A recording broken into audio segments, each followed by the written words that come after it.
नमस्कार, एक बार फिर से मैं आप सभी के सामने उपस्थित हूँ बेहद महत्वपूर्ण टॉपिक के साथ। और यहाँ पर बात की जा रही है कि जितने भी रोहिंग्याज हैं जो इंडिया में निवास कर रहे हैं उनको सरकारी सुविधाएं प्रदान करने की। देखिए, क्यों कोई देश नहीं चाहता कि उसके यहाँ आप्रवासी रहे?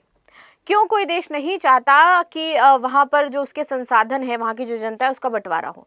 आपने देखा अमेरिका ने क्या किया, जितने भी आप्रवासी थे वो बाहर कर रहा है। क्यों? क्योंकि उसके ऊपर बोझ बढ़ रहा है, सरकार के ऊपर बोझ पड़ रहा है कि उन्हें भी हमें वो संसाधन उपलब्ध करवाने हैं। तो ये मामला कुछ ऐसा ही हो जाता है। ये बोझ का तो नहीं है, लेकिन आपको ये समझ में आएगा कि हाँ, अधिकारों का बंटवारा यहाँ पर किया जा रहा है। देखिए, यहाँ पर बच्चों को शिक्षा का अधिकार मिलना चाहिए, वो बहुत सही है और ऐसा होना भी चाहिए। लेकिन अब यहाँ पे ये कहा गया है कि जितने भी रोहिंग्या बच्चे, अभी तक तो जितने भी इंडियन आपके छोटे तबके के बच्चे थे उनको यहाँ पर सरकारी अस्पतालों में चिकित्सा, साथ ही साथ ये सारे संसाधन उपलब्ध करवाए जाते थे। अब जितने भी रोहिंग्या इंडिया में निवास कर रहे हैं तो उनके लिए यहाँ पर पिटीशन दायर करी गई थी कोर्ट में। और सुप्रीम कोर्ट का कहना है कि जो शिक्षा का अधिकार है वो सभी बच्चे के लिए है, चाहे वो कोई इंडियन स्टूडेंट हो और चाहे वो कोई अप्रवासी रोहिंग्या जैसे आकर के यहाँ पर निवास कर रहे हैं वो हो।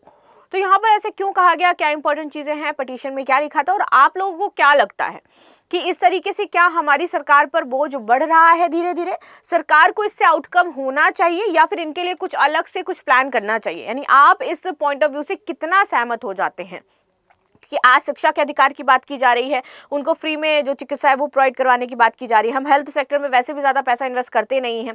अब यहाँ पर जितना भी हेल्थ हमारे प्रोग्राम्स है ये आम जनता के लिए, साथ ही साथ जो अप्रवासी है उनको भी देना पड़ेगा। तो सरकार को इसको लेकर के कुछ स्ट्रिक्ट एक्शन लेने भी चाहिए।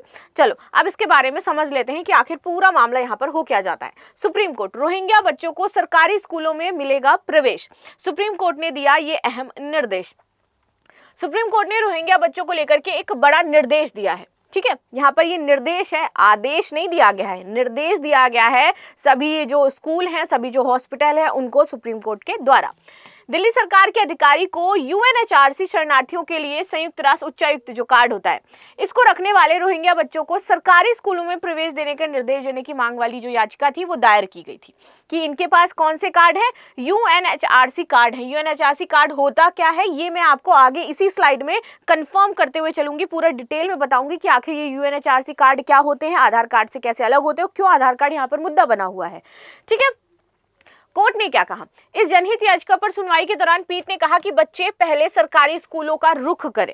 अगर उन्हें वहां पर प्रवेश नहीं दिया जाता, जितने भी रोहिंग्या बच्चे अगर उनको वहां प्रवेश नहीं मिलता है तो आप उच्च न्यायालय का रुख कर सकते हो, आपके अधिकारों का हम संरक्षण करेंगे। अदालत अपने निर्देश को आदेश में दर्ज कर सकती है। इसीलिए मैंने क्या बोला था, सिर्फ अभी निर्देश दिया है, अगर इसके निर्देश को वो नहीं मानेंगे स्कूल्स में सभी, तब वो क्या करेगी, इसको आदेश के तौर पर दर्ज कर देगी। और जैसे ही होता है तो से 500 छात्रों को सरकारी स्कूलों में प्रवेश मिलने का रास्ता साफ हो जाएगा। 500 छात्र हैं रोहिंग्या जिनको इन सरकारी स्कूलों में पढ़ाई करनी है, आगे एजुकेशन लेना है। गोंजाल्विस, ये कौन है गोंजाल्विस? देखिए, गोंजाल्विस है इन सभी के एक तरीके से आप कह सकते हो कि एनजीओ जो होता है जो मानव के अधिकारों की बात करते हैं, तो ये इनके अधिकारों की बात करते हैं गोंजाल्विस। ये इस मुद्दे पर 2018 से लड़ाई लड़ रहे थे।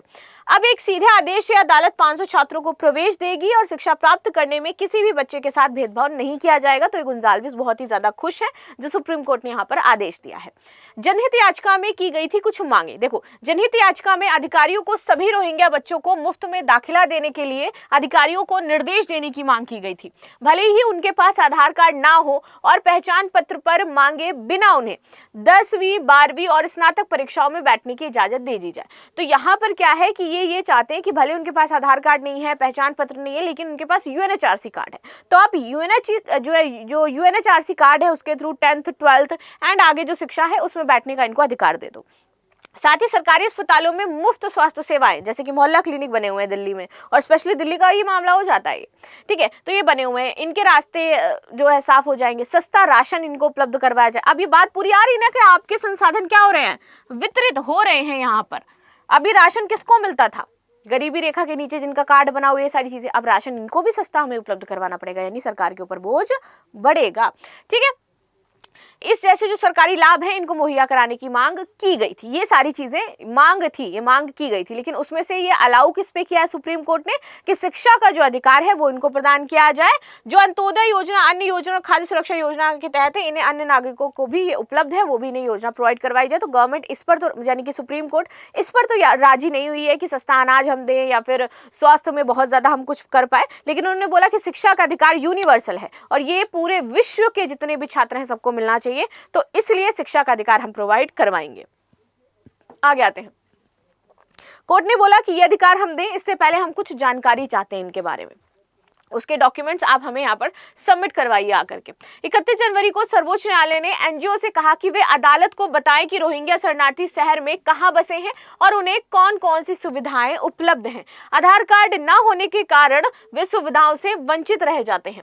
चूंकि वे शरणार्थी हैं, उनके पास यूएनएचआरसी कार्ड है, इसीलिए उनके पास आधार कार्ड कभी हो भी नहीं सकते हैं, क्योंकि ये क्या है, इनको यूएनएचआरसी द्वारा प्रदान किए गए और जिसके पास यूएनएचआरसी कार्ड होता है उसका कोई भी आधार कार्ड या फिर इस तरीके की चीजें नहीं बनती हैं।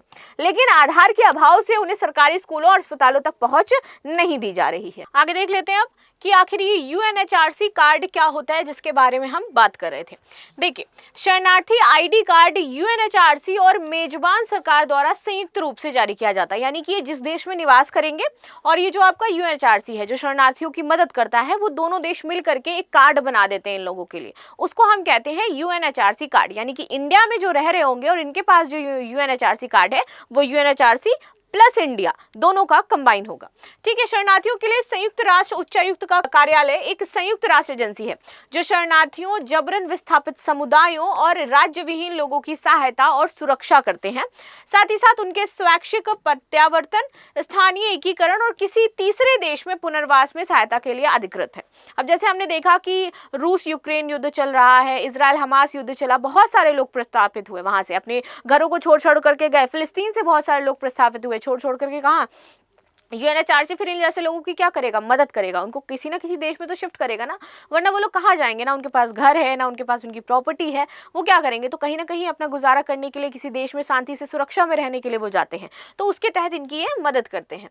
आगे बात करते हैं। इस परिषद में टोटल आपके 47 सदस्य देश शामिल हो जाते हैं, जिन्हें संयुक्त राष्ट्र महासभा के अधिकांश सदस्यों द्वारा प्रत्यक्ष और गुप्त मतदान के माध्यम से चुना जाता है।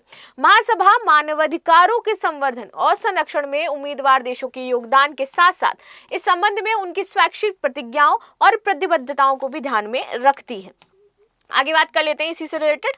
दिल्ली में जो रोहिंग्या है वो कहां पर निवास करते हैं, जो एरिया है दिल्ली का, वहां पर क्या रोहिंग्या रहते हैं या नहीं।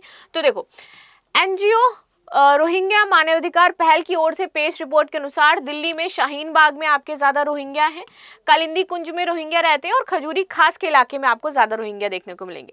इसके साथ ही उन्होंने बताया कि शाहीन बाग और कालिंदी कुंज में वे झुग्गी झोपड़ियों में रहते हैं, जबकि खजूरी खास में वे किराए के मकानों पर वर्तमान में रह रहे हैं। सो इस तरीके से जो रोहिंग्या है वर्तमान में निवास कर रहे हैं, अपना जो भरण पोषण है वो कर रहे हैं। स्थिति इनकी गंभीर है, लेकिन फिर भी सरकार को जो चीजें हो सकती हैं वो कर रही है। बट अगर बहुत सारे लोग आ जाएंगे या हमारे यहाँ पर प्रेशर क्रिएट होगा तो वैसे भी हमारे पास इतने संसाधन नहीं है जो उनको उपलब्ध करवा सके। ठीक है, तो यहाँ पर जरूरी है सरकार को इसका प्लान बनाए और इनको जहाँ पर जो ऐसे देश जहाँ पर जनसंख्या कम है, संसाधन उपलब्ध है, वहां पर उन्हें भेजने का ट्राई करें। ठीक है, बाकी आपकी क्या राय हो जाती है जरूर बताइएगा। मिलते हैं नेक्स्ट क्लास में, तब तक के लिए धन्यवाद। लाइक शेयर सब्सक्राइब करना बिल्कुल भी ना भूलें and thank you so much.